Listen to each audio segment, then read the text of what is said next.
Rika baribobo shondorobo ura baraba shaka rika baribaba sandaraba ora saka rika baribobo shondo. I greet you all in the mighty name of Jesus Christ of Nazareth. यीशु मसीह के पवित्र नाम में आप सबको welcome करता हूं। And I welcome you all to this Hallelujah Bible study. आप सबको वेलकम करता हूं आज के बाइबल स्टडी में। We are in the level 3. और आज लेवल 3 में है। Amen. Praise God. So by the grace of God, we have completed level 1. Complete किया है। So I encourage you, those who are not started, please go to our YouTube channel or reach Nitin or Lavina or Sandra. They will help you to complete this level 1 Bible study. और जिन्होंने Bible study complete नहीं की है वो level 1 को Bible study कर सकते हैं। YouTube चैनल में सबकी रिकॉर्डिंग है। अगर आपको हेल्प की जरूरत है तो आप ब्रदर नितिन से, सैंड्रा से, मुझसे आप पूछ सकते हैं। So level 2 will help you to become a leader or caretaker in your fellowship. और लेवल 2 आपको एक कलीसिया में एक लीडर और केयरटेकर के समान आपको बना सकता है। So once you complete the level 2, hallelujah, you can understand your role in the body of Christ. जब आप लेवल 2 करेंगे तो आपको समझ आएगी कि खुदा के घर में आपका क्या योगदान है, आपका क्या जिम्मेदारी आपको दी गई है। As you progress with the level 3, और जब आप लेवल 3 कंप्लीट करते हो, you will be bold and courageous to declare the name of Jesus. आप में इतनी आप खुदावंद आपको इतनी कुव्वत और ताकत देगा कि यीशु मसीह के नाम को ऊंचा करने के लिए। And if you have a time and do some level 4 studies, अगर आपके पास समय है, अगर आप लेवल 4 भी करते हैं, your family will be blessed. तो आपका परिवार आशीषित होगा। You will know how to love your wife. और आपको पता चलेगा किस तरह से मियां बीवी में प्यार होना चाहिए। And wife will know why she should submit to husband. और फिर आपको इससे पता चलेगा कि बीवी किस तरह से हस्बैंड के अधीन रहे। And as a father, you will know the importance of the prayer altar in your house, family prayer और altar. जैसे एक परिवार है तो आपको पता चलेगा क्यों जरूरी है एक परिवार में एक प्रार्थना का मज़बा होना। So I welcome you for again level 3, hallelujah, class number 65.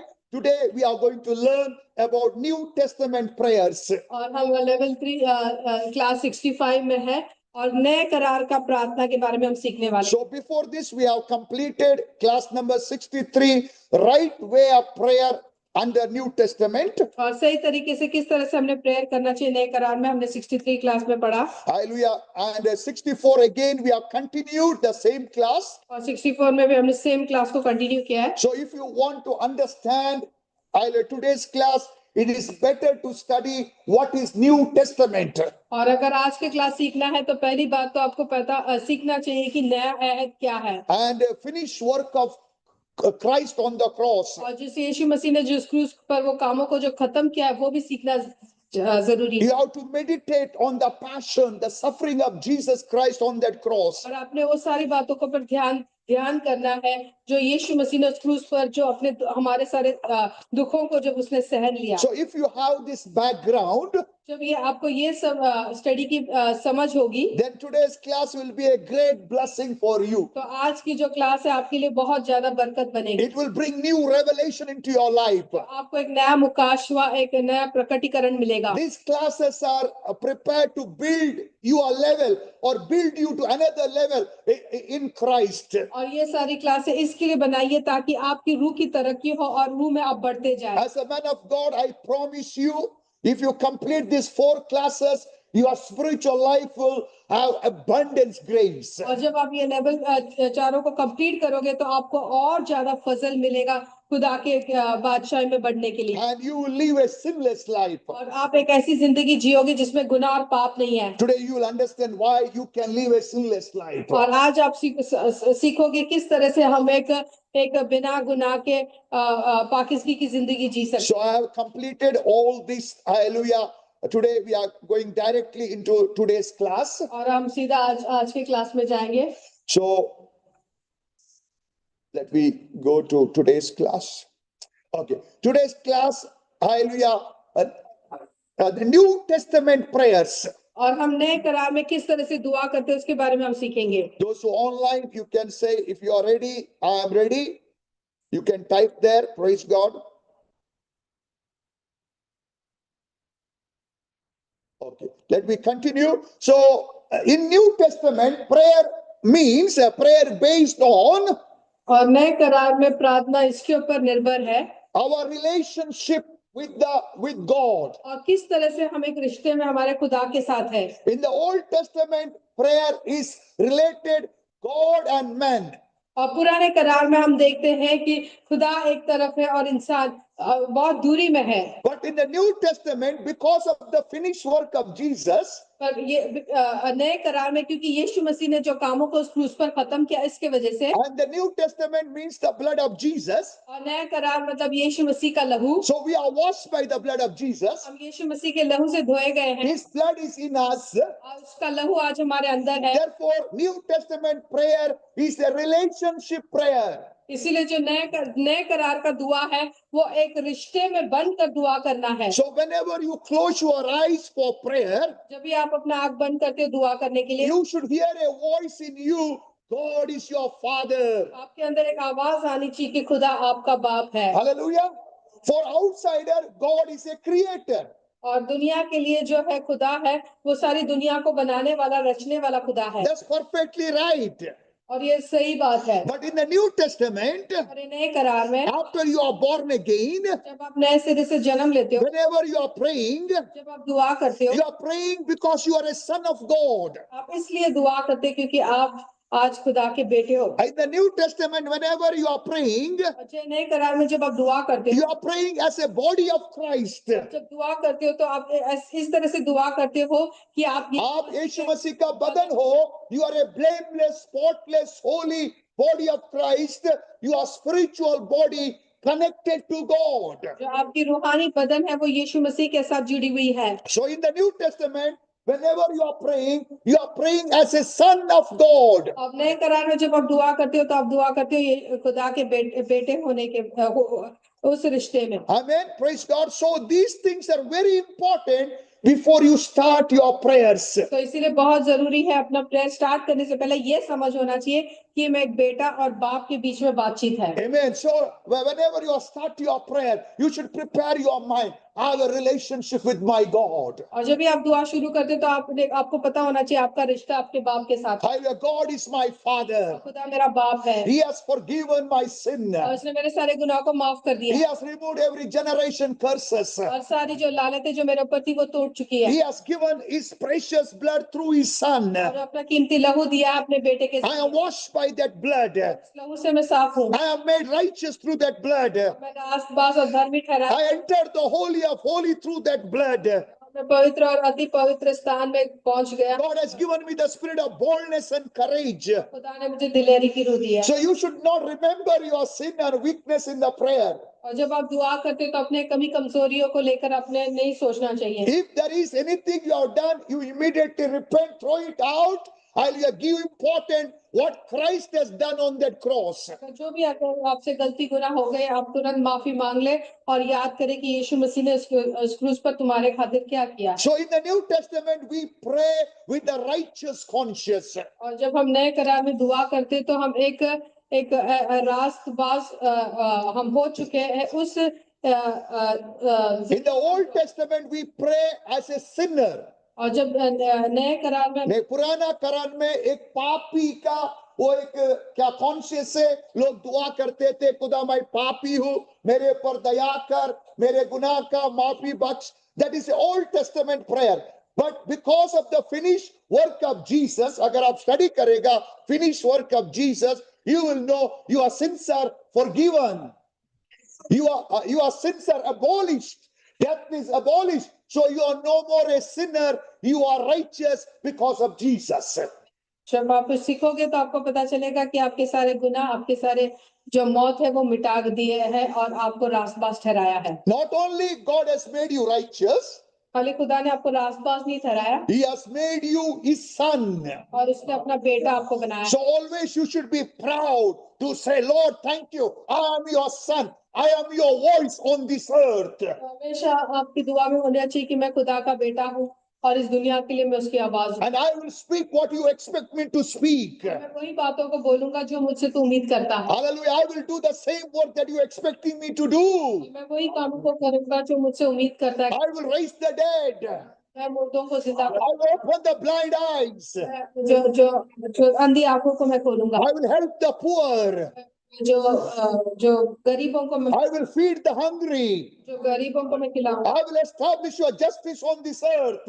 तेरा तेरा इंसाफ इस दुनिया में लेकर आ, Because I am your son, O God. क्योंकि आज मैं तेरा बेटा हूँ।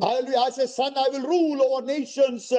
तुम्हारा बेटा हूँ, इसीलिए मैं इस दुनिया के ऊपर रूल करूंगा। So these should be your prayer in the secret place. और जब आप अकेले में बैठ के दुआ करते हो तो इस तरह से आपकी दुआ होनी चाहिए। I mean, New Testament prayer is a secret prayers. We are seeing in the second और slide. नए करार में जो प्रार्थना करना है वो है कि Secret. अकेले में खुदा के साथ जितना प्रेयर करते हैं ना उतना पावरफुल है. Praise the Lord. So New Testament prayer is a relationship prayer.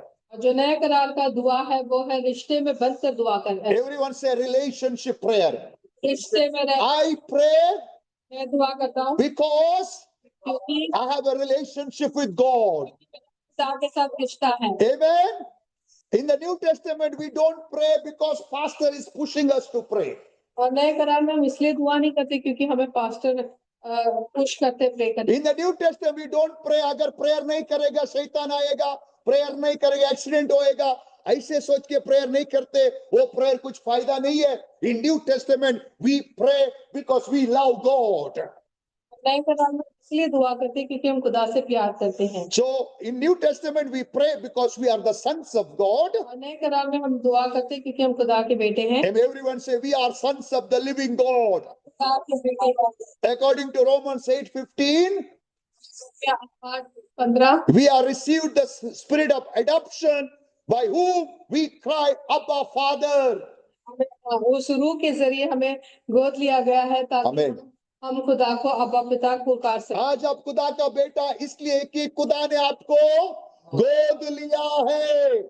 Hallelujah. आप अच्छा है, अच्छा गाता, अच्छा प्रचार करते, वो सब बात अच्छी है, but more than that, God has adopted you in his family.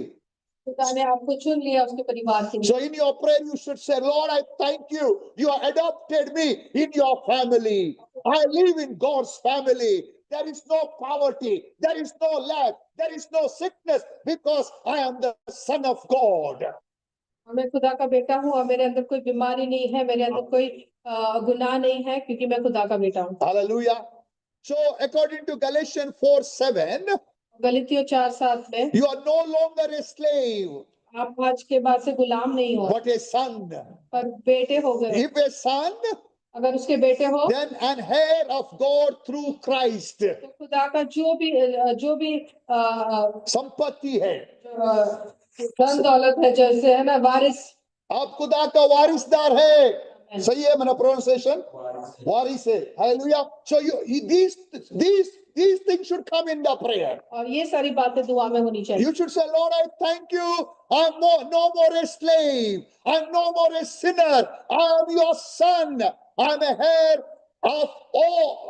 of you through Jesus Christ. और आपकी दुआ में होना चाहिए कि मैं भी आपके बाद से गुलाम नहीं हूँ, मैं तेरा बेटा हूँ और मैं गोद लिया गया हूँ और जो भी खुदा का इधर गोद में लिया है, वारिस हूँ। हालेलुया। So पहला गोद लिया है, प्रेज गॉड, खुदा ने दया किया, गोद लिया, और गलेशियन 4:7 में हमको बेटा बनाया और खुदा का वारिस बनाया। सब लोग जोर से बोलो, मैं खुदा का वारिसदार हूँ। मुझे देख के बोलो, आपका नाम डाल के बोलो, एग्जैक्टली राइट। और एक बार बोलो, मिठाई बोलो, हालेलुया। ये बात आपके मुंह से आना चाहिए, ये सच्चाई है, ये झूठ को हराएगी, आपको वीकनेस को जलाएगी।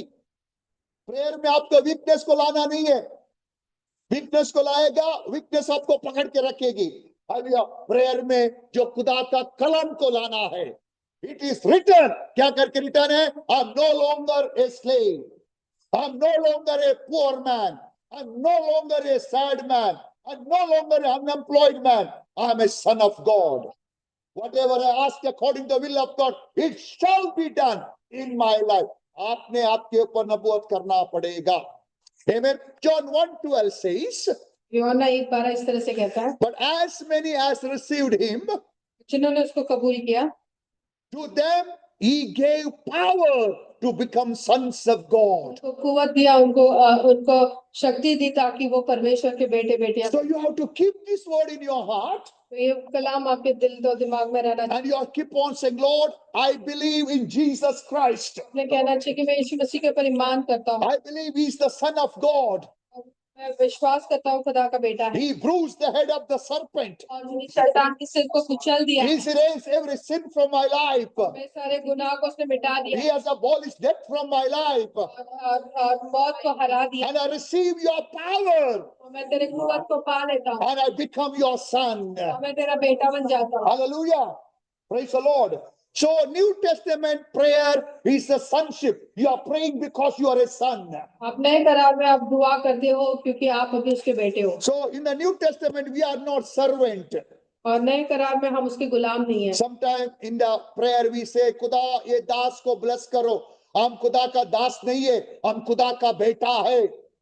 Hallelujah. We are not servants in the New Testament. We are the sons of God. As a son of God, we serve others. और जैसे खुदा के बेटे हैं, हम एक दूसरों की मदद करते हैं, सेवा करते हैं. सेवा करते हैं। So in the New Testament, we pray because of relationship. We pray because we are sons of God.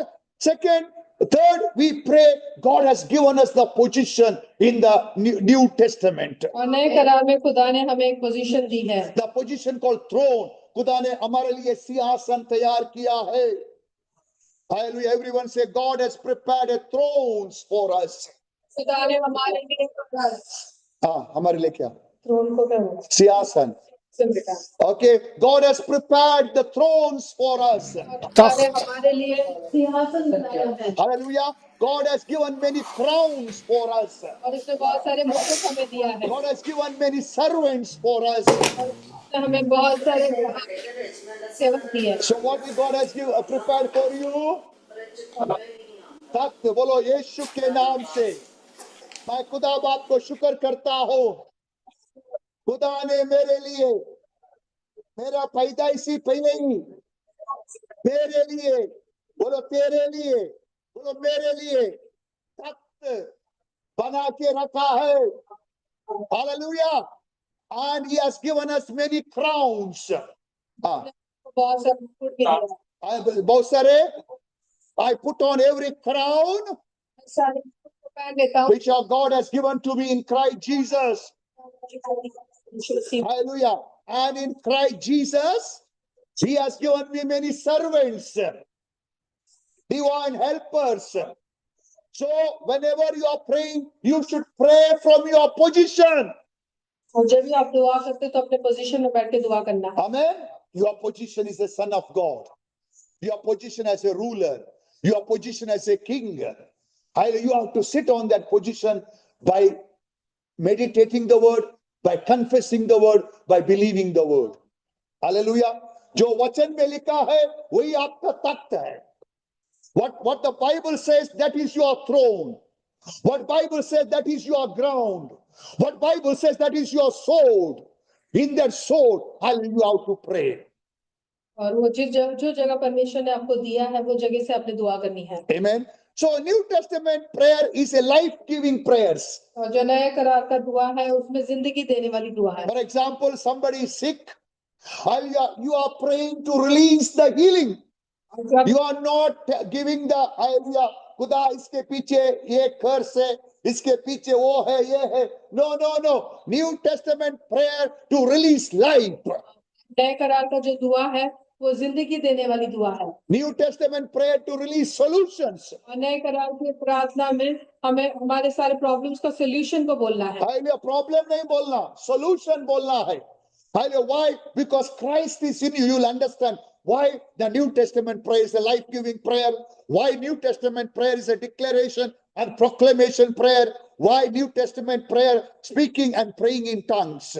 और हम सीखेंगे कि किस तरह से हमारे जो नए करार का प्रार्थना है, जिंदगी देने वाला प्रार्थना है, कबूल करने का प्रार्थना है, और घोषणा करने का, और गैर जुबान में दुआ करने का प्रार्थना है। So why, hallelujah, it is a life-giving prayer. क्यों हम जब दुआ करते तो जिंदगी देते हैं? Acts 17:28 says, की किताब 17:28 में इस तरह से कहता है, For in him we live and move and have our beings. We are his offspring. कोई इसको हिंदी में उर्दू में ऊंची आवाज से पढ़ना। क्योंकि हम उसी में जीवित रहे। सब लोग बोलो, मैं उसी में जीवित रहता हूँ। चलते फिरते और उसी में चलता फिरता हूँ और स्थिर रहता हूँ, जिसे तुम्हारे कितने कवियों ने भी कहा है, हम तो उसी के वंश भी हैं। हम उसी का ऑफस्प्रिंग है, हम उसी का संतान है। हालेलुया। हम किसका संतान है? बोलो, जिंदा खुदा की संतान है। इसलिए your prayer is a life giving prayer. जो दुआ है वो जिंदगी देने वाली दुआ है। आमीन। अभी तक समझ में आया? Hallelujah, praise God. So let me continue. Sorry, क्या हो गया?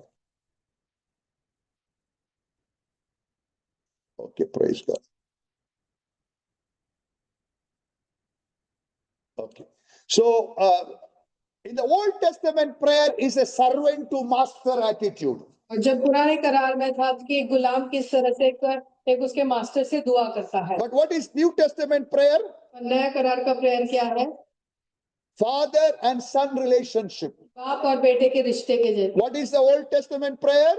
पुराने A servant to master. Hallelujah. Servant master attitude. But New Testament, son to God, son to father. और नए करार में हम बाप और बेटे के उस रिश्ते में दुआ करते हैं। क्यों? क्योंकि ले बाप अभी आपके अंदर रहता है, खुदा की रूह आपके अंदर है। हालेलुया। यीशु मसीह ने जो क्रूस पर तमाम किया हुआ काम के वजह से अभी आप खुदा का बेटा है। It's clear? Again, 1 Peter 1:23 says, एक पत्रस 1:23 इस तरह से कहता है, now you are born again, not perishable seed, but imperishable, through the living and enduring word of God, having been born again, not of corruptible seed, but incorruptible, through the word of God, which lives and abides forever. 1:23, क्योंकि तुमने नाशवान नहीं पर अविनाशी बीज से परमेश्वर की जीवित और सदा ठहरने वाले वचन के द्वारा नया जीवन पाया है। Amen. In New Testament, we have received the life of God और नए करार में हमने परमेश्वर की जिंदगी को पाया है through the word of God. और खुदा के कलाम के जरिए। So now you have to pray. Your prayer should be word based, not emotion based. तो इसीलिए जब आपका वचन से आपका नया जन्म हो गया है तो आपकी दुआ भी वचन के अनुसार होनी चाहिए। What word says, that is final. जो खुदा का कलाम कहता है वो फाइनल है। What is doctor reports, praise God. What is situation says, praise God. But my faith is based on the word of God. मेरा ईमान है वो खुदा के कलाम के ऊपर है। So you have to see the result, what God has spoken. If God has spoken you will be blessed with the 3 children. वो 3 बच्चे आपके मन में पहला होना चाहिए। If God has spoken you, He is going to give you the job. You have to see that job. Hallelujah. So in the New Testament, our prayer is based on the word of God, नए करार में हमारी जो दुआ है वो परमेश्वर के वचन के ऊपर है। on the finished work of God, जो यीशु मसीह ने जो कामों को उस क्रूस पर खत्म किया, because we are born of God. क्योंकि हमारा पैदा जो यीशु मसीह से हुआ है, We are born of the word of God. खुदा के कलाम से हमारा जन्म हुआ है। So 1 John 3:9 says, और पहला यूहन्ना 3:9 इस तरह से कहता है, how we will know we are born of God. किस तरह से हमें पता चलेगा हम परमेश्वर से पैदा हुए हैं। सब लोग हालेलुया बोलने वाले खुदा से पैदा हुआ है, praise God अगर है तो। Okay, praise God. But the Bible says, hallelujah, those who refuse to practice sin, they are called born of God. पहला यूहन्ना 3:9, जो कोई परमेश्वर से जन्मा है वह पाप नहीं करता क्योंकि उसका बीज उसमें बना रहता है। Hallelujah. और वह पाप कर ही नहीं सकता Amen. क्योंकि वह परमेश्वर से जन्मा है। So what is your prayer should be? और आपकी दुआ किस तरह से, What should be your declaration? और आपके डिक्लेरेशन क्या होना चाहिए? You should say, Lord, I am born of God. आपने कहना चाहिए मैं खुदावंद तुझसे जन्मा हूँ। I am born with the imperishable, living and enduring word of God. अविनाशी बीज से द्वारा पैदा हुआ। I am born with the seed of God. मैं खुदा के बीज से मैं पैदा, Incorruptible seed, और वो जो बीज जो कभी which lives and abides forever. हमेशा के लिए जिंदा रहता है God's seed is in me. और खुदा का बीज मेरे अंदर So I refuse to sin. इसलिए मैं गुनाह नहीं करता God's seed abides in me. खुदा का बीज मुझ में रहता So it is impossible to me to sin है मैं कभी भी गुनाह नहीं करूंगा because I am born of God. क्योंकि मैं खुदा से जन्मा हूं। As you say like this, जब आप बार बार परमेश्वर के कलाम को दोहराओगे the grace upon grace will be given to you, आपके ऊपर फजल के ऊपर आपको फजल मिलेगा and you will live a sinless life. तो आप एक ऐसी जिंदगी जियोगे जिसमें गुनाह और पाप नहीं है The power of sin utterly broken. और जो गुनाह का जो सामर्थ है वो टूट चुका है You are not able to sin because spirit is left you. जो वो पाप का जो गुनाह का जो रूह था वो आपको छोड़ दिया है Amen. So in the New Testament, you have to declare, Lord, I thank you. I am born of God. ये कहना है कि खुदा से मैं जन्मा हूँ I have the seed of God in me. खुदा का जो बीज मुझ में रहता है So I cannot sin. इसीलिए मैं गुनाह नहीं कर I refuse to sin. मैं गुनाह नहीं करूंगा I refuse to live in lie. मैं झूठ में नहीं रहूंगा Amen. So John chapter, Gospel chapter 1 verse number 13 says, children not born of blood, nor of the desire or will of man, but of God. हम पढ़ेंगे यूहन्ना 1:13 वे ना तो लहू से ना शरीर की इच्छा से ना मनुष्य की इच्छा से परंतु परमेश्वर से उत्पन्न हुआ है And James 1:18 says, और याकूब 1:18 कहता है everyone say, God chose to give us birth कि through the word of truth, that we should be kind of first fruit of his creation. उसने याकूब 1:18 में उसने अपनी ही इच्छा से हमें सत्य के वचन के द्वारा Amen. उत्पन्न किया ताकि हम उसकी सृष्टि किए हुए प्राणियों के बीच पहले फल के समान हो सब लोग बोलो कि हालेलुया। कौन सा वचन लिखा है? सच्चाई का, सत्य का वचन के बोलो सत्य का वचन। उर्दू में क्या लिखा है? सच्चाई का वचन सच्चाई का वचन। मीन जिसके अंदर सच्चाई का वचन है वो वचन आपके अंदर पैदा करता है। द वर्ड प्रोड्यूस, 7 बार बोलो word produce, word of God produce. सत्य का वचन आपके अंदर पैदा करेगा, बोलो उत्पत्ति करेगा, उत्पत्ति करेगा, उत्पन्न करेगा, बोलो पैदा करेगा, बोलो उत्पन्न करेगा, पैदा करेगा। कौन पैदा करेगा? जोर से बोलो। खाली वचन नहीं है उधर, मैंने सत्य का वचन आपके अंदर मिराकल को प्रोड्यूस करेगा। जैसे सत्य का वचन आपके अंदर है, आपने यीशु मसीह खुदा का बेटा है करके सच्चाई के ऊपर विश्वास किया, यीशु मसीह ने आपके सारे गुनाह क्रूस के ऊपर मिटाया है करके आपने विश्वास किया। आपने विश्वास किया कि यीशु मसीह ने क्रूस पर शैतान के सिर को कुचल दिया करके विश्वास किया। आपने विश्वास किया कि आपका सारा जनरेशन कर्स क्रूस पर इरेज हुआ करके विश्वास किया। आपने विश्वास किया यीशु के लहू से अब्राहम का सारा ब्लेसिंग आपको दिया गया करके विश्वास किया। आपने विश्वास किया यीशु मसीह में आपका गरीबी को हटाया करके विश्वास किया। आपने विश्वास किया यीशु मसीह में आप देने वाले करके विश्वास किया। फिर क्या प्रोड्यूस होएगा? पूरा लाइफ प्रोड्यूस होएगा। आमीन।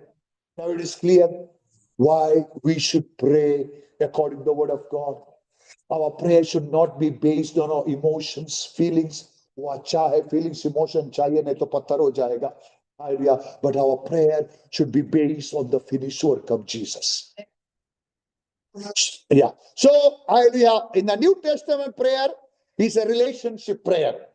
नए करार में जो दुआ है वो एक रिश्ते में बनकर प्रेयर है। Therefore, we pray secretly. इसीलिए हम सीक्रेटली प्रे करते हैं। In the New Testament, prayer is a sonship prayer. और नए करार का प्रेयर है जो बेटा होके प्रेयर करना है। New Testament prayer, sitting on the position and praying. और हमारी पोजीशन लेकर हमने दुआ करनी है। New Testament prayer is the word-based prayer. नए जो प्रेयर कलाम के ऊपर निर्भर होकर प्रेयर करना है। New Testament prayer is the praying with the help of the Holy Spirit. नए करार में जब हम दुआ करते हैं तो पावलों की सहायता से हम दुआ करते हैं। Amen.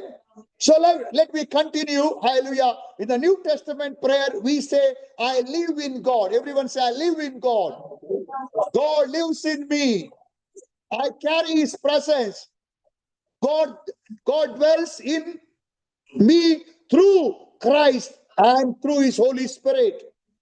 खुदा मुझ में जीता है उसके रूह के जरिए, यीशु मसीह के जरिए। I walk in his power, मैं उसके सामर्थ में चलता हूँ, on his love, उसके प्यार में, in truth, उसकी सच्चाई में। every day. Rose Christ lives in me, यीशु मसीह मुझ में जीता रहता है, a hope of glory. और वही मेरा उम्मीद है। According to 2 Corinthians 6:16, और 2 Corinthians 6:16, God dwells with us. खुदा हमारे बीच में रहता He है, is walking among us. हमारे बीच में चलता फिरता है। Hallelujah. We are, yeah. So because we are born of God, क्योंकि हम खुदा से जन्मे हैं, uh, you are not defined by your past. तो आपने पुरानी चीजों को लेकर नहीं चलना है, Amen. You are not ruled by your sin. तो आपके पुराने जो गुनाह को लेकर नहीं चलना है। You should never think you are powerless. और कभी भी ऐसी सोच नहीं होनी चाहिए कि मेरे अंदर कोई कुव्वत का कोई ताकत नहीं है, So because hallelujah, 1 John 5:4 says, क्योंकि यह 1 यूहन्ना 5:4 इस तरह से कहता है, every born of God overcomes the world. कोई परमेश्वर से पैदा है, वो पैदा हुआ है, उसने दुनिया के ऊपर फतह पाई है। आप कभी भी ऐसे नहीं सोचना कि मैं आजमाइश में गिरूंगा। हमारे बच्चों को भी ऐसे नहीं देखना कि मेरा अभी बच्चे बढ़ रहा है, अभी आजमाइश से गिरेंगे, ऐसा नहीं देखना, ऐसा नहीं बोलना। उसके बदले में डिक्लेयर करना, my children are born of God, they have overcome the world. प्रार्थना इस तरह से होना कि मेरे मेरे मेरे बच्चे परमेश्वर से पैदा हुए हैं और उन्होंने दुनिया के ऊपर फतह पाई है। Amen. According to 1 John 4:4, greater is he who is in me. और जो मेरे अंदर रहता है वो बहुत बड़ा है। We carry God's DNA through the word of God, through the blood of Jesus. आप परमेश्वर की डीएनए को कैरी करते हैं उसके कलाम के जरिए और उसके रूह के रूह के जरिए। We carry his life and nature.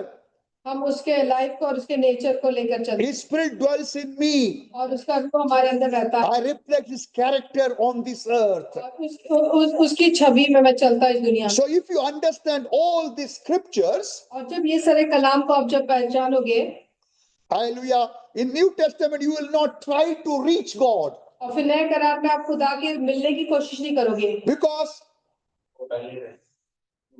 he is already in you. कि खुदा आपके अंदर ही जीता है। You will not try him to bring down. और आप कोशिश नहीं करोगे उसको स्वर से नीचे लाने के लिए। Why? क्यों? Because you live in him, he lives in you. वो आपके अंदर रहता है और आप उसमें जीते हो। In the New Testament, you are not bringing God down. और नए करार में आप खुदा को नीचे ले लेकर आते In the New Testament, you are not trying to reach God. हो, और आप नए करार में खुदा से मिलने की कोशिश नहीं करते, In the New Testament, you are walking with God. और नए करार में खुदा के साथ चलते हो। Hallelujah. So you are already accepted him through Jesus Christ and you are already seated with him. और आपने यीशु मसीह के जरिए खुदा को कबूल किया है और आप यीशु मसीह के साथ बिठाए गए हैं। In the New Testament prayers, और नए करार के दुआ में not only 1 hour prayer. खाली सिर्फ 1 घंटे का दुआ नहीं है। For example, 9 to 10, Apostle Elroy lead the prayer window. That is not only 1 hour prayer. New Testament prayer means 24 hours prayer. Hallelujah. जो नए करार में है 24 घंटे में हम दुआ में रहते हैं, Because 24 hours God's presence is upon you. क्योंकि 24 घंटे खुदा की हुजूरी हमारे पर रहती 24 hours you live in God, God lives in you. है। 24/7 खुदा आपके अंदर रहता है, खुदा आपके अंदर रहता है, आप खुदा में रहते हो। Therefore, you are the prayer flows as a thanksgiving इसीलिए जब out of relationship, out of your new identity, out of the finished work of Christ. इसीलिए जो दुआ है वो आपके अंदर से आती रहती है, और क्योंकि आप जान चुके हो कि आप यीशु मसीह में आप नए मखलूक हो, आपकी पहचान आपको पता चल जाती है और आप उस यीशु मसीह ने जिस क्रूस पर काम को खत्म किया है उसके ऊपर विश्वास करते हो। In the New Testament, prayer is not only when you see a cross or a church. और उससे नए करार में जब आप क्रूस को देखते हो, चर्च को देखते हो, तभी खाली दुआ नहीं होती है। I mean, New Testament prayer means when you are washing the cloth also, you are saying, Lord, you have washed me already. और जब आप कपड़े भी धोते हो, कोई भी काम करते हो, तभी भी आप बोलते हो कि यीशु मसीह के लहू से मैं धोया गया हूं। For example, you are mopping your house. That time also you are praying, thank you, Lord. You have cleansed my life. You have made me holy, oh God. और फिर आप जब काम भी करते हो तो आप बोलते हो कि परमेश्वर तूने मुझे पवित्र बनाया, साफ किया है। When you are in the classroom also, you are saying, Lord, thank you. You are with me. You are going to teach me. I'm going to understand the subject. जब आप क्लासरूम में भी होते हो, तभी भी आप बोलते हो खुदावन तू मेरे साथ है, तू मुझे सिखा रहा है और मैं ये बातों को सीखूंगा। So New Testament prayer is not out of the law. और नए करार का जो दुआ है वो लॉ के अंदर नहीं है। And New Testament prayer is not out of compulsion. Karo, karo, karo. नहीं है. New Testament prayer is not man pleasing or eye washing. और नए करार का प्रार्थना लोगों को दिखाने के लिए और दिखाने की दिखावट की प्रार्थना नहीं है।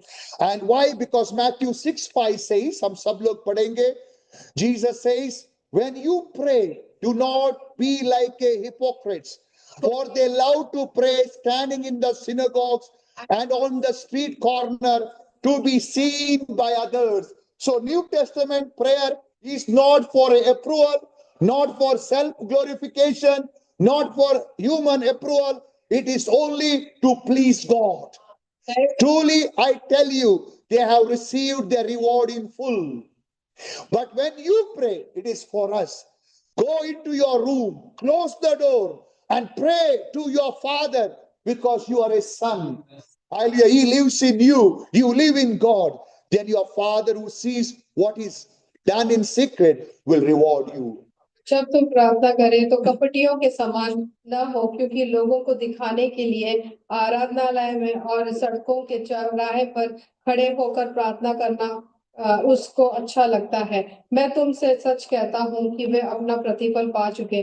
परंतु जब तू प्रार्थना करे तो अपनी कोठरी में जा और द्वार बंद करके अपने पिता से जो गुप्त में है प्रार्थना कर, और तब तेरा पिता जो गुप्त में देखता है तुझे प्रतिफल देगा। So let me see in the New Testament, hallelujah, our prayers are a relationship prayer.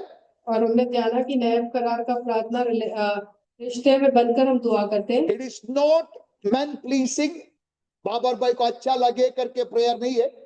Hallelujah, खुदा को अच्छा लगे। Hallelujah, with that attitude we are praying, that attitude we are serving God. खुदा को पसंद आने वाली दुआ हमें करनी चाहिए। Amen. So in New Testament, our prayer is a position-based prayer. नए करार में हमारा जो दुआ होता है, कौन सी पोजीशन में बैठ के दुआ करते हैं वो है। So whenever you pray in the New Testament, जब नए करार में हम दुआ करते हैं, this scripture should be in your heart and mind. तो ये खुदा के कलाम आपके दिलो दिमाग में रहना चाहिए। So let me read what it is written. हम पढ़ेंगे क्या लिखा है। Ephesians 1, chapter 1, verse number 20 and 21. He raised him, about Jesus Christ is written, he raised him from the dead and seated him at the right hand. Everyone say, far above all principality, far above all rule and power, far above all authority, far above all might and dominion, far above every name that is named, not only in this age, but also in that which is to come. Ephesians 2:6. And God raised us together with Christ, made us, seated us with him in heavenly realm, in Christ Jesus, far above all principalities, all power, all might, all dominion, every name that is named, not only in this age, but also in that which is to come. Amen. So whenever you pray, make sure you remember the scripture. जब भी आप दुआ करते हो तो ये कलाम को याद करना। If you remember the scripture, understand the scripture, you will never say devil will attack. और जब भी आप इस कलाम को समझोगे और दुआ करोगे तो आपके मुंह से कभी भी नहीं आएगा कि शैतान आपको अटैक करता है। अगर आपको लगता है कि दुआ करने से शैतान अटैक करता है, मेरा एडवाइस ले लो, दुआ बंद करो और जो करने का करो, एटलीस्ट अटैक तो नहीं होएगा। Okay, so I encourage you, hallelujah, remember who you are in Christ Jesus, what position is given to you, because Christianity is not just forgiveness, just not singing few songs, it is your position. The God has given you the position. फिर देखते हैं कि जो हम मसीह में है तो हमने हमारा पोजीशन को देखना है, लेना है, पोजीशन को लेना है, उसमें बैठना है. Hallelujah. So Christianity is not only receiving the forgiveness. हमने सिर्फ हमारे गुनाहों की माफी नहीं मिली है, Praise God for that. That's very important. But New Testament prayer is taking your position. नए करार का जो दुआ है वो हमारी जगह को, पोजीशन को लेना है. If you start to pray from your position for the nations, अगर हम अपने पोजीशन में रहकर देशों के लिए जब दुआ करोगे, if you take your position, start to pray for your cities. जब अपने पोजीशन को लेकर अपने अपने शहर के लिए अब जब दुआ करोगे, As a man of God, I prophesy your city will transform. आपकी जो सिटी है वो चेंज हो जाएगी, Wickedness will be raised. जो बुराई निकल जाएगी, The righteous will arise और जो रास्तबाज लोग हैं वो खड़े होंगे, because you are taken your position. क्योंकि आपने अपनी जगह को लिया है. So you are already raised and seated with Christ. आपको जिलाया गया और यीशु मसीह के साथ बैठाया गया. It is not a symbolic. ये खाली decoration नहीं है. It is reality. और ये सच्चाई है. Amen. So everyone say, I am already raised and seated with Christ. यीशु मसीह के साथ It is my spiritual position. वो आनी position It is my spiritual reality. सच्चाई है. Amen. So Psalms 110 verse number 1, it is a prophetic word written, sit at my right hand till I make your enemies your footstool. भजन संगीता 110 में 110:1 में इस तरह से लिखता है, मेरे प्रभु से यहोवा की वाणी यह है, तू मेरे दाहिने और बैठ जब तक कि मैं तेरे शत्रुओं को तेरे चरणों की चौकी ना कर दूं. So this is a prophetic word written about Jesus Christ. और ये नबूवत किया गया था यीशु मसीह के बारे में. But in Hebrew chapter 10 verse number 12 and 13, और इब्रानियों की किताब 10, 12 और 13 में इस तरह से कहता है, this prophetic word is fulfilled. और ये जो भविष्यवाणी है वो पूरी हो गई है. So when Christ had offered for all time a single sacrifice for sins, he sat down at the right hand of God, waiting from that time until his enemy should be made a footstool for his feet. और 12 में कहता है, पर यह व्यक्ति तो पाप के बदले एक ही बलिदान सर्वदा के लिए चढ़ाकर परमेश्वर के दाहिने जा बैठा, और उसी समय से इसका प्रतीक्षा कर रहा है कि उसके बैरी उसके पांवों के नीचे की चौकी बने. So New Testament prayer is a position based prayer. और जो नए करार का प्रार्थना है वो पोजीशन पर रह के प्रार्थना. So as you sit with God, जब आप खुदा के साथ बैठते हो, God will make your enemies your footstool. और खुदा आपके दुश्मनों को आपके पैरों के नीचे रौंद देगा. God is not telling fight your enemies. खुदा नहीं कहता कि तू दुश्मनों के साथ लड़. I have destroyed your enemies. खुदा कहता है कि मैंने तेरे दुश्मनों को हलाक कर दिया है. God is never says fear witchcraft, fear your enemies. God is says sit with me. और खुदा किसी बात के लिए डरने के लिए नहीं कहता है. खुदा कहता है तू मेरे बाजू में बैठ. So how to sit with God? किस तरह से हम खुदा के साथ बैठ सकते हैं? चलो हैप्पी बर्थडे करके उसको ऊपर भेजेंगे. Hallelujah. Sitting with God means reading your word. We're reading the word of God. खुदा के साथ बैठना मतलब खुदा के कलाम के साथ बैठना है. Sitting with God means meditating his word. खुदा के साथ बैठना मतलब खुदा के कलाम को रात और दिन ध्यान करना. Sitting with word means writing the word of God, studying the word of God. खुदा के साथ बैठना मतलब खुदा के कलाम को सीखना, उसको लिखना. So you want to sit with God? आप खुदा के साथ बैठना चाहते हो, So what you should do? आपने क्या करना है? Study the word, खुदा के कलाम read the word, खुदा के कलाम write the word. को लिखो. So when you read, study the word, Holy Spirit will write those words in your mind and heart, जब पढ़ोगे, सीखोगे, लिखोगे तो पवित्र आत्मा उस कलाम को आपके दिलो दिमाग में लिखेगा. and you are promoted, you are seated with God. तो आप परमेश्वर के साथ बैठाए जाओगे. जब खुदा का कलाम आपके मन में, दिल में पवित्र आत्मा लिखेगा, उसका मतलब है आपको पवित्र आत्मा ने खुदा के साथ बिठाया है. Praise the Lord. So as soon you sit with God, खुदा के साथ आप बैठोगे, He will destroy your enemies He will make your enemies your footstool. खुदावन आपके सारे बैरियों को आपके पैरों की चौकी बनाएगा। So you are seated above, but you may still face some battles आप यीशु मसीह के साथ बैठो, फिर भी आपके साथ कोई लड़ाई होगी, because of our own ignorance, क्योंकि हो सकता है हमारे lack of understanding, doubt, unbelief, carnal, demonic nature. So we have to repent. So whenever you are facing some struggles, don't go behind the devil. Hallelujah. Go after the word of God. Try to see what is lacking in you. Search your heart with the help of the Holy Spirit. Close the doors, not this door, your spiritual doors. Hallelujah. And prepare your vessel as a holy vessel. You will see the victory in your life. और जब खुदा के साथ आप बैठोगे उसके एकांत में, तो परमेश्वर आपको उसके बातों को बताएगा और आपको विक्ट्री में चलाएगा। Victory is granted to every born again believer.